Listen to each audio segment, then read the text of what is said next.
अब इससे आगे हम चलते हैं। नेक्स्ट है हमारे पास टॉपिक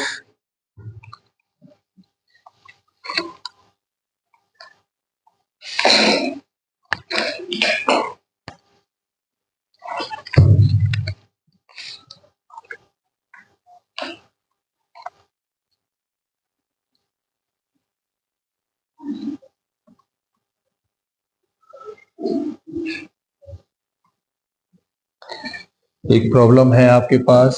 ये f x equal to 1 minus x upon 1 plus x और प्रूफ करा रहा है वो 1 upon x is equal to minus के एफ एक्स। तो प्रूफ कर लें इसे। तो ये वैल्यू हमारे पास है, तो आप इसमें लगा दीजिए एफ 1 अपॉन एक्स। तो ये 1 अपॉन एक्स और ये 1 प्लस 1 अपॉन एक्स, तो ये x माइनस की 1 और x प्लस 1, और ये वैल्यू हमारे पास है 1 upon x is equal to minus common ले लिया तो 1 minus x upon 1 plus x. तो हम इसको लिख सकते हैं माइनस के एफ एक्स के साथ। प्रूफ। इसी पर हमारे पास नेक्स्ट कंडीशन है function of mapping.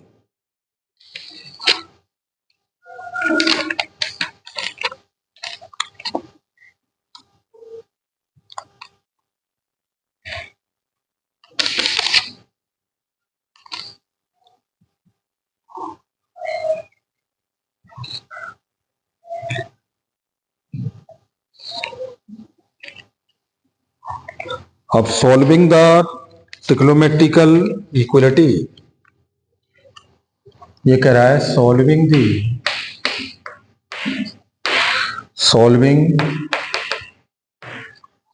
Inequality A sign scheme for a rational function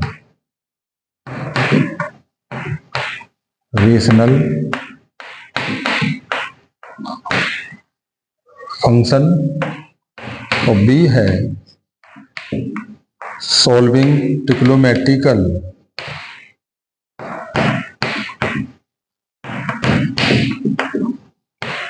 inequalities.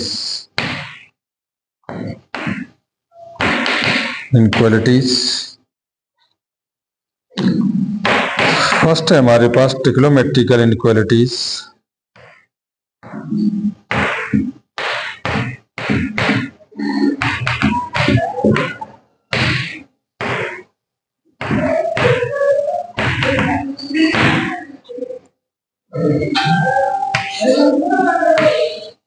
ये वैल्यू हमारे पास थीटा है, ये पाई माइनस के थीटा, ये पाई प्लस थीटा और ये 2 पाई माइनस थीटा। तो हमारे पास कोई वैल्यू है sine x is equal to minus के 1/2।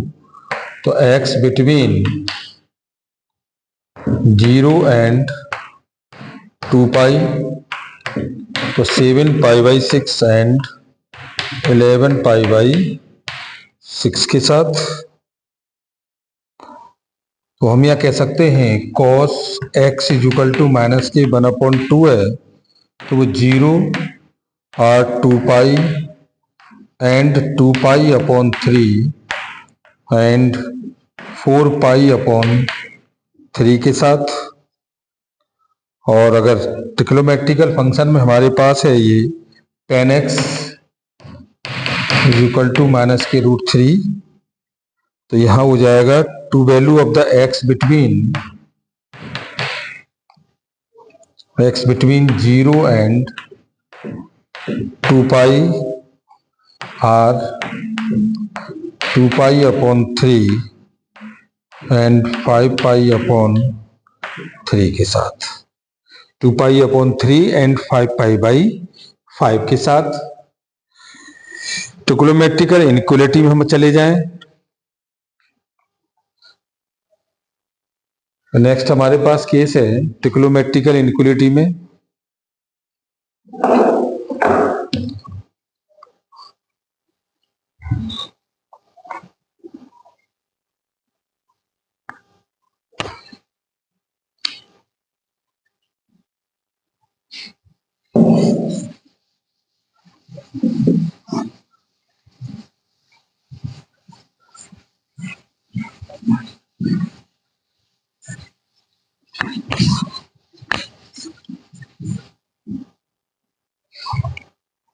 फिर है हमारे पास ट्रिग्नोमेट्रिकल इनइक्वालिटी।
ये साइन एक्स माइनस के 1/2 है, तो साइन एक्स 1/2, तो एक्स बिटवीन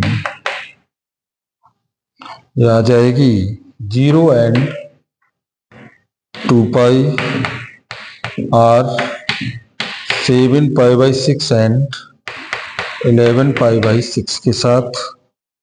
तो यही वैल्यू हमारे पास आती है sine x greater than minus के 1/2, 2n पाई माइनस के पाई बाई 6, और ये less than x 2n pi plus 7 pi by 6 के साथ।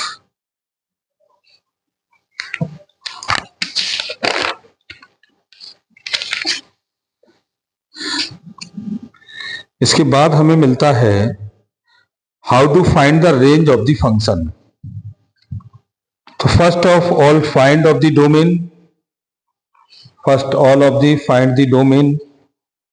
तो इसमें है first, if the domain does not contain an interval, the find the value of by putting the value of x from the domain, the set of all these value of the y will be the range.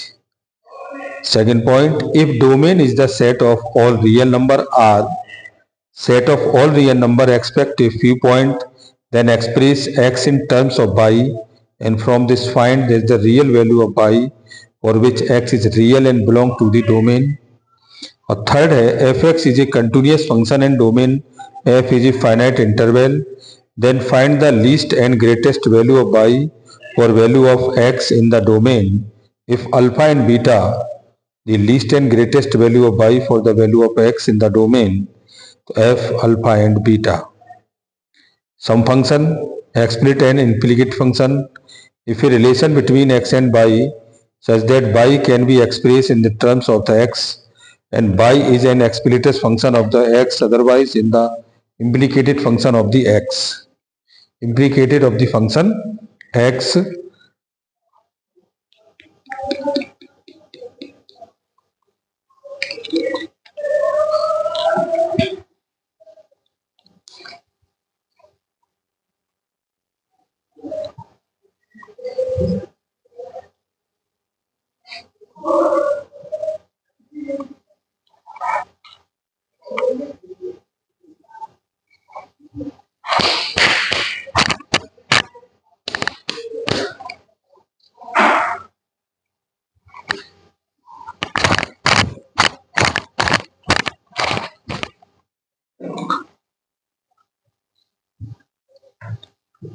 तो identical function two function fx and gx are said to be identical domain of the fx and gx. Odd and even function, this is the two values of the odd and even So with the sum is 0 and function fx said to be an even, that is the value f minus x is equal to fx, fx minus k f into 0. So the sum property of odd and even function, sum and odd even of the function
अब हमारे पास कुछ function है ऑडेड and even.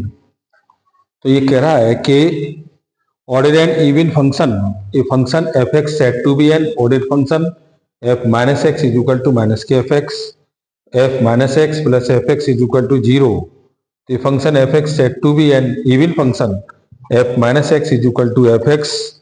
तो ये value आपकी हो गई एफ एक्स माइनस के f minus x is equal to 0। तो properties of odd and even function हो गया आपका कितना, f x is equal to f x plus f minus x by 2 plus f x minus के f x minus 2 by 2। तो g x plus h x के साथ, तो ये वैल्यू आपकी आ गई g x is equal to f x plus f minus x by 2। तो h x is equal to f x minus के एफ माइनस एक्स बाई 2 के साथ। तो ये कह रहा है f x is equal to 0 and both an order and even function, तो f x is equal to constant c an even function. तो ये भी हो सकता है कि ये कह रहा है कि अगर f x is equal to 0 है तो both r order and even function, f x is constant that is r is a even function, तो हम इसे इवन फंक्शन भी कह सकते हैं। जबकि 0 क्या है, एक इंटीजर है, कॉन्स्टेंट वैल्यू में भी नंबर्स हो सकता है कोई भी।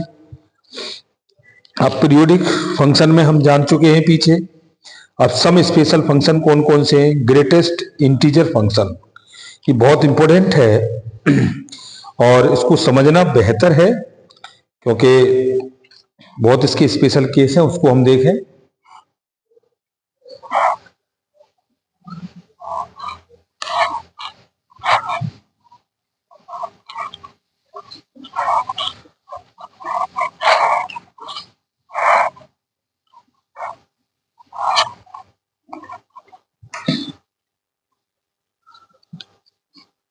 सम स्पेशल फंक्शन है, देखो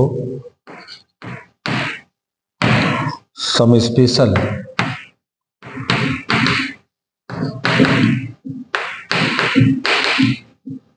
फंक्शन, तो ए है greatest integer function.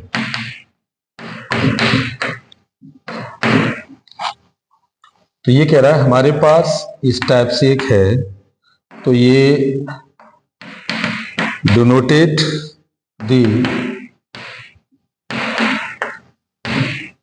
Integral function part of x के साथ और greatest integer not greatest then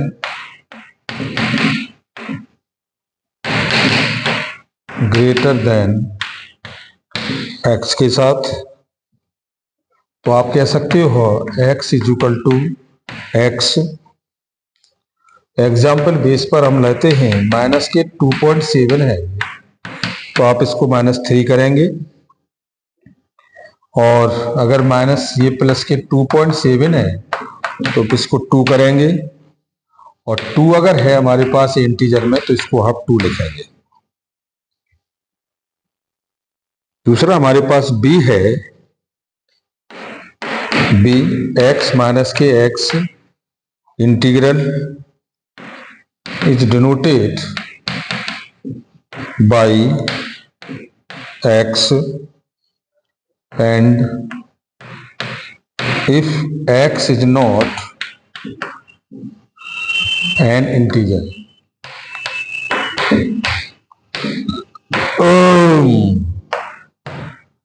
तो ये curly bracket is called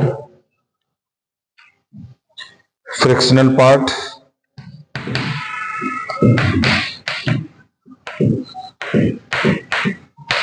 fractional part of x if x is an integer, that is x is bracket of minus kx integral is equal to 0। तो ये कह रहा है कि यदि हमारे पास कोई भी 0 वैल्यू है और ये करली ब्रैकेट x में है 1 के साथ, तो ये करली ब्रैकेट आपका हो जाएगा 0 के साथ। तो आप कह सकते हो x is integer, x is an integer. इसकी कुछ प्रॉपर्टी है,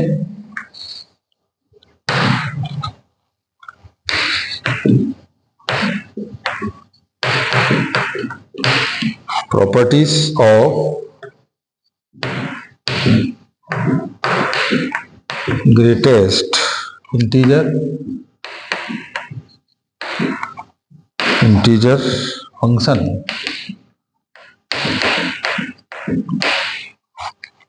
और इसमें फर्स्ट है हमारे पास x plus y integer is equal to, इसको आप लिख सकते हो x प्लस वाई के साथ। यदि हमारे पास x है और प्लस ये माइनस एक्स है, तो ये वैल्यू 0 के बराबर हो जाएगी। एक्स एन इंटीजर, और हम इसे -1 कहेंगे, तो x not belong to integer. Third है एक्स माइनस के 1 less integer less than equal to x, और 4 है x less than x plus 1, और फिफ्थ है एक्स प्लस 1 अपॉन एन, और plus x plus 2 upon n up to dot dot equal to n x.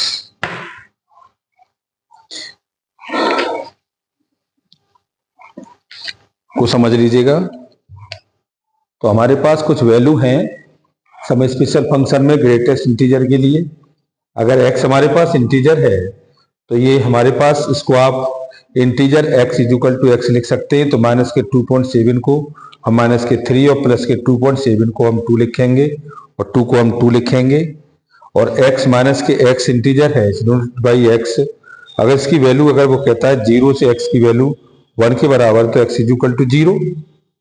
अब इसकी property है, अगर x plus Y है तो हम इसको इस तरह से लिखेंगे, अगर x प्लस माइनस एक्स है इसको 0 लिखेंगे, अगर -1 है तो not equal to element of integer, x -1 less than integer less than equal to x, और x less than equal to x bracket is equal to x plus 1, और x integer is equal to x plus 1 upon x integer, x plus 2 है तो उसको हम nx के बराबर लिखेंगे। तो ये हमारे पास कुछ इंटीजर की प्रॉपर्टियां हैं। अब इनको हमने कैलकुलेट किया गया है, जरा इसको समझ लीजिएगा।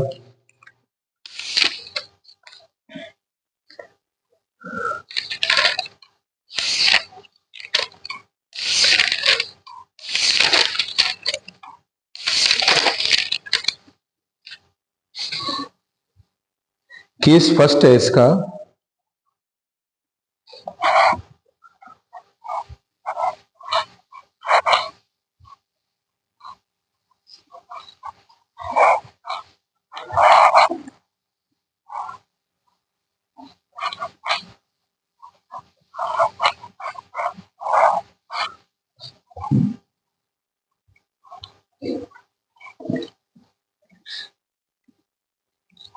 तो केस फर्स्ट कहता है इसका,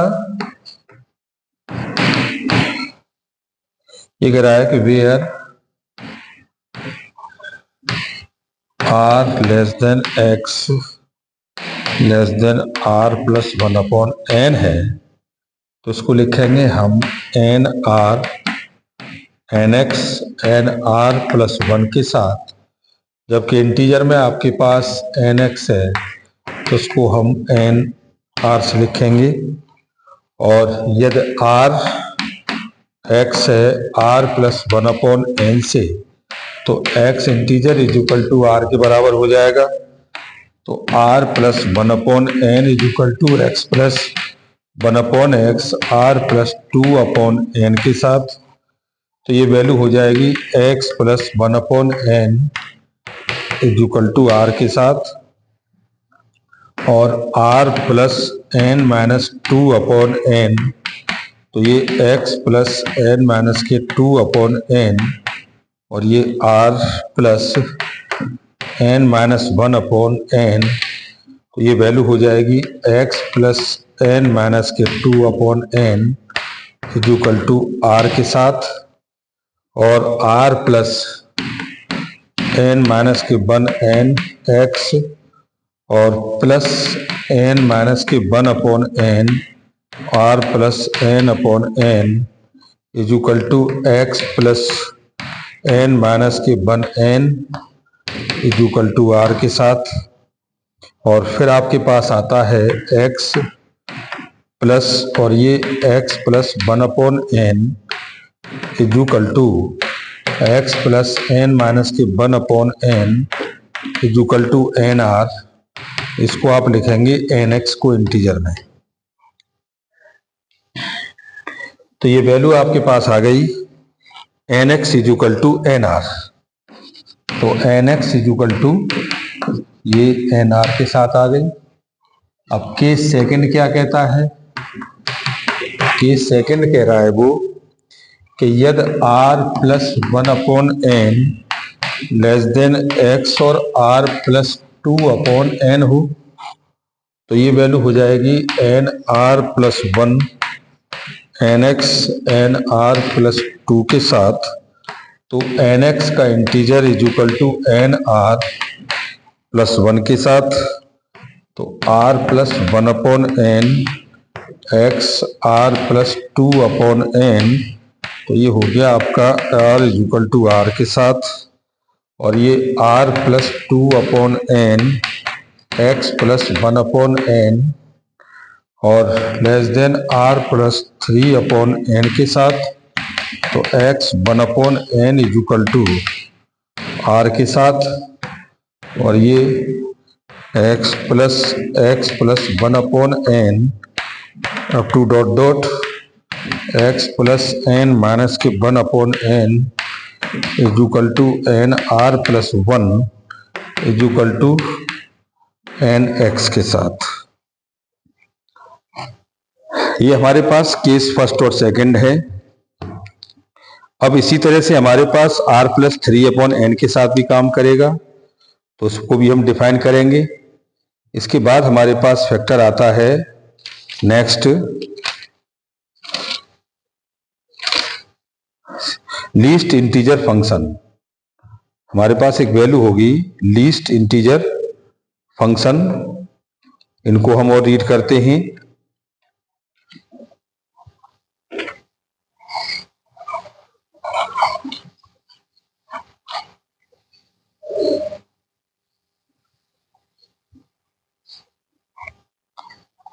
ये है इसके बाद लीस्ट इंटीजर फंक्शन।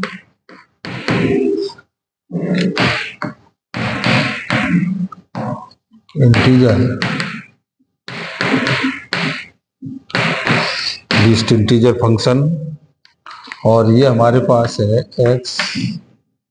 तो ये हो गया x integer least is equal to x if x is an integer. x is an integer तो 2 इज इक्वल टू 2 और 2.7 इज इक्वल टू 3 और 2.1 इज इक्वल टू 2। तो माइनस के 2.7 integer is equal to -2।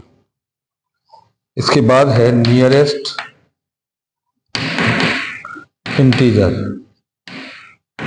Integer function.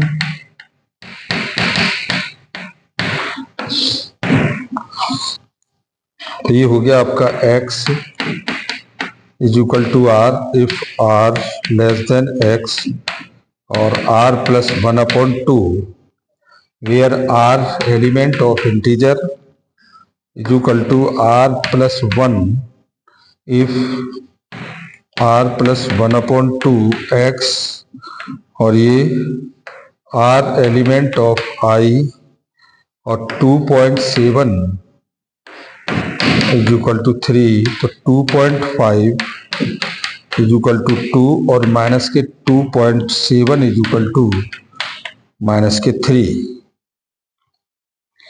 इसके बाद है साइनियम function.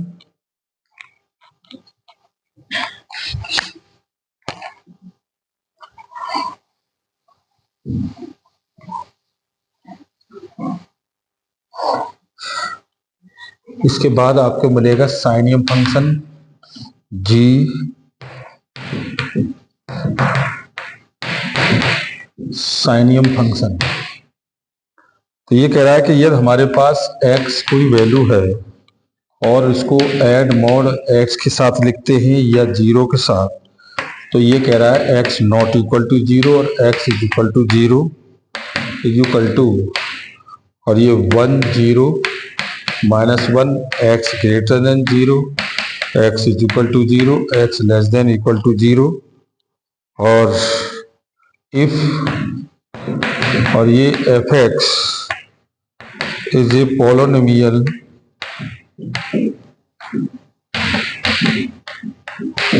Function. तो ये हो गया f x f 1/x is equal to f x plus f 1/x। तो ये हो गया f x is equal to 1 plus minus x की n के साथ। हो